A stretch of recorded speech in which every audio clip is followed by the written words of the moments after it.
podemos decir que desde la Edad Media ha existido interés por los animales extraños. El intercambio de obsequios entre soberanos era frecuente desde la antigüedad y en ese sentido los animales exóticos fueron muy apreciados.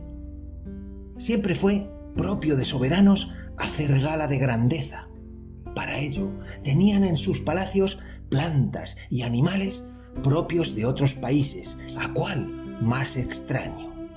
Un rey era más rey si tenía cosas como estas.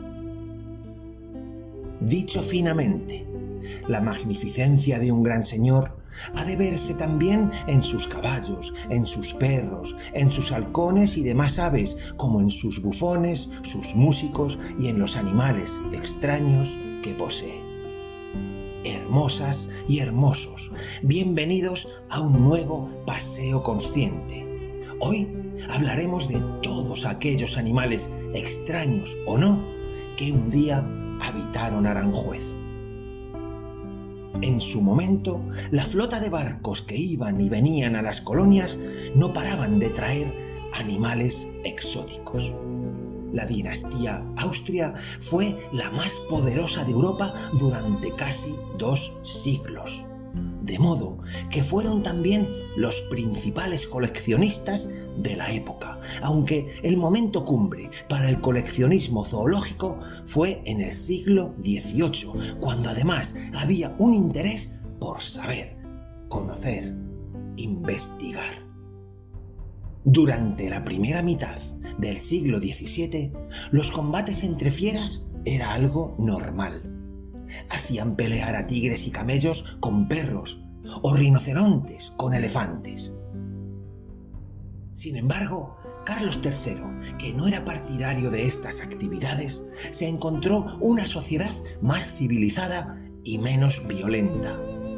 De manera que las peleas entre animales salvajes cayó en desuso. El criterio de los coleccionistas evolucionó. Empezaron a decantarse por especies raras y curiosas, abandonando un tanto las fieras más salvajes. Los animales exóticos escaseaban en Europa y por ello eran buscados y valorados. Los nuevos jardines paisajistas cambiaron el concepto de cómo se debían encontrar y exponer los animales. En lo posible, debían formar parte del paisaje y vagar sueltos, en lugar de ser exhibidos en jaulas o leoneras. Pero vayamos con Aranjuez. Con Carlos I se adquieren tierras que pertenecían a las órdenes militares para crear el Real Bosque y, entre otras cosas, ejercer la caza de animales. Ciervos, venados, jabalíes, gamos, chochas, faisán, tórtolas, codornices, lobos, gamos, buitres, etc. eran usados en la práctica cinegética. Felipe II concibió sus jardines como lugares decorativos y de esparcimiento, pero también como espacios para el estudio de la naturaleza. Era su deseo evocar la imagen del paraíso en la tierra y para ello reunió animales y plantas exóticas pacientemente. Eligió Aranjuez como destino de un pequeño zoológico privado formado por 6 avestruces, faisanes, pavos americanos, cisnes, dromedarios y jirafas.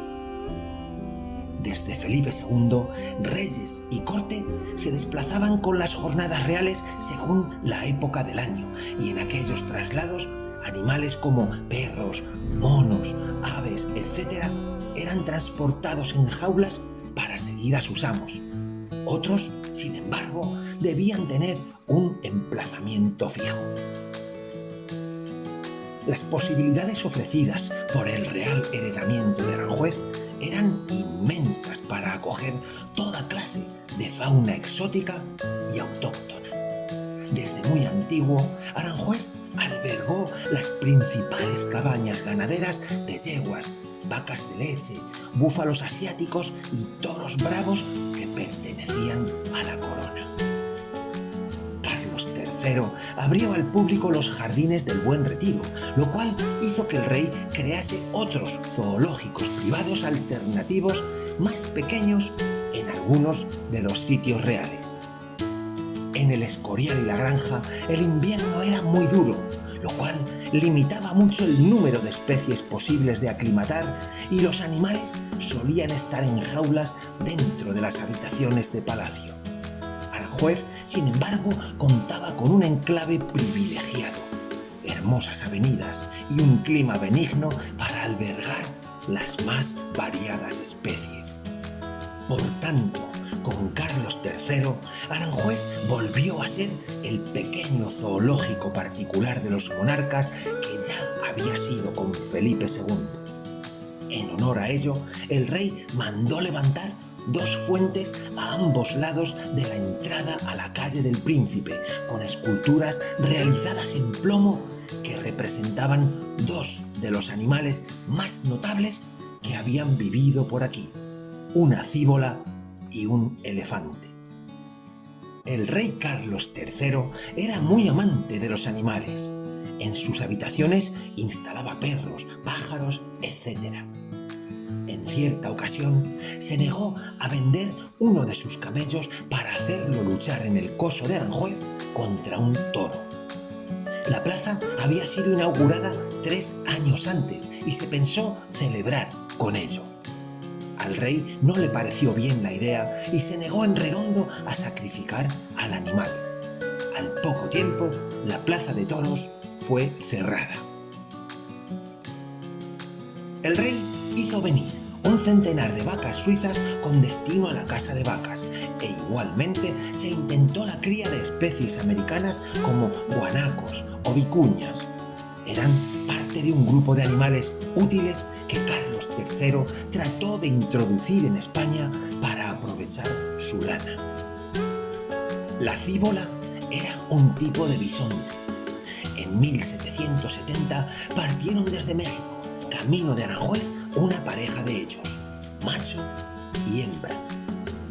Llegaron a Cádiz literalmente exhaustos y tras un descanso de 3 semanas emprendieron el camino a la corte. La hembra llegó al real sitio sana y salva, siendo instalada junto al rebaño de búfalos en Villamejor. Sin embargo, el macho murió agotado en el camino. Llegaron también hasta Aranjuez otros herbívoros raros, como una vaca sin pelo de América, carneros de tafilete y los más preciados de la colección real: 2 cebras y 3 elefantes indios. La fuente principal donde conseguir animales para las colecciones reales era el norte de África, la América española y Filipinas. El problema era el transporte. Eran viajes largos y complicados. Los animales tenían pocas posibilidades de sobrevivir. La tasa de mortalidad era muy alta. Quizá los animales más insólitos que tuvo Carlos III fueran los llamados venados enanos de Java o ciervos ratón. Llegaron a Cádiz camino de Aranjuez.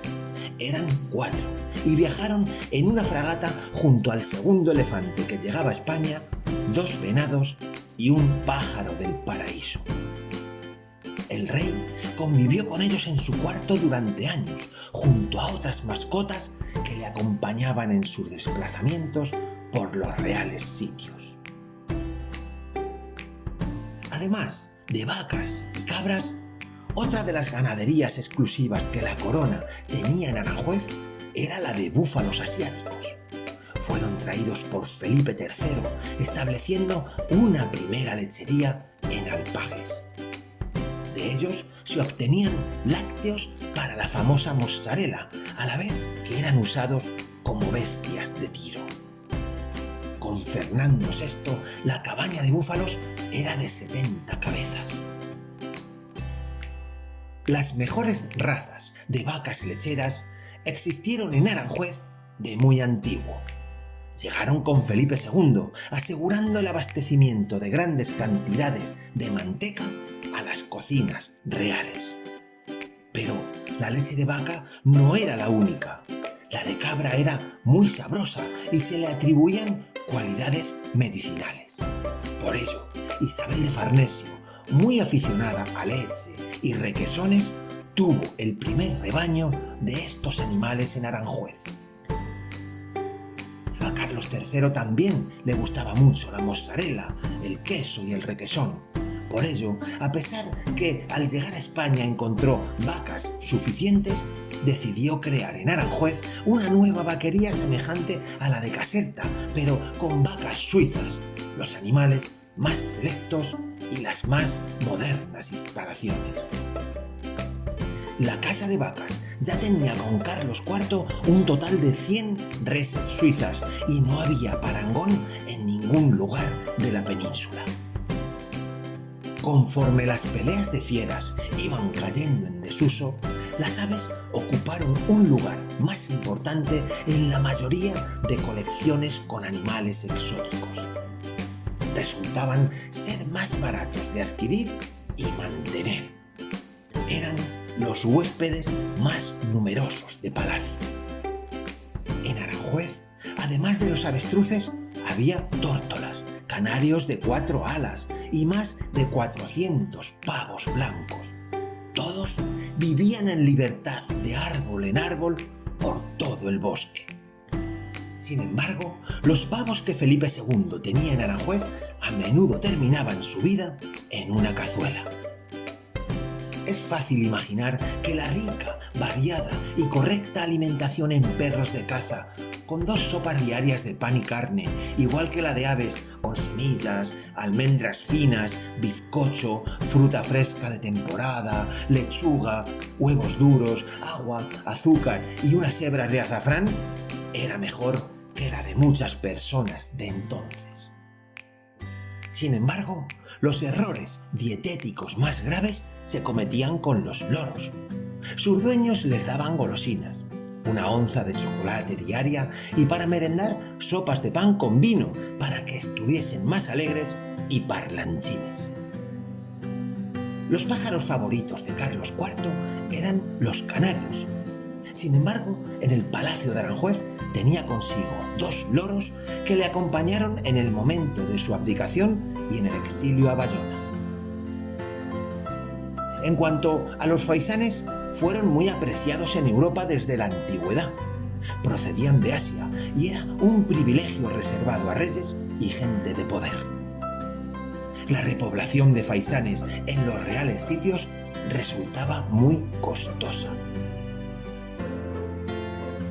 En todos los jardines reales se construyeron estanques durante la segunda mitad del XVI y en Aranjuez se levantó además la presa del mar de Ontígona.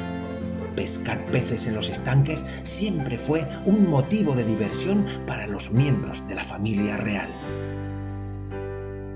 El caso de la foca monje fue muy extraño. Era uno de los animales más insólitos que llegó a vivir en un estanque real. Había sido capturada en la costa de Valencia por unos pescadores y el destino quiso que fuese enviada hasta Aranjuez en un cajón lleno de agua, aunque finalmente no pudo ser instalada en un depósito del convento de San Pascual como era intención. En las visitas que realizamos actualmente a los palacios reales, vemos suelos limpios, brillantes y encerados. Cuesta mucho imaginar que hace siglos estaban sucios con restos de comida y excrementos de los animales que habitaban aquellos salones. Decenas de animales muy bien cuidados que campaban a sus anchas en palacio conviviendo con sus señores.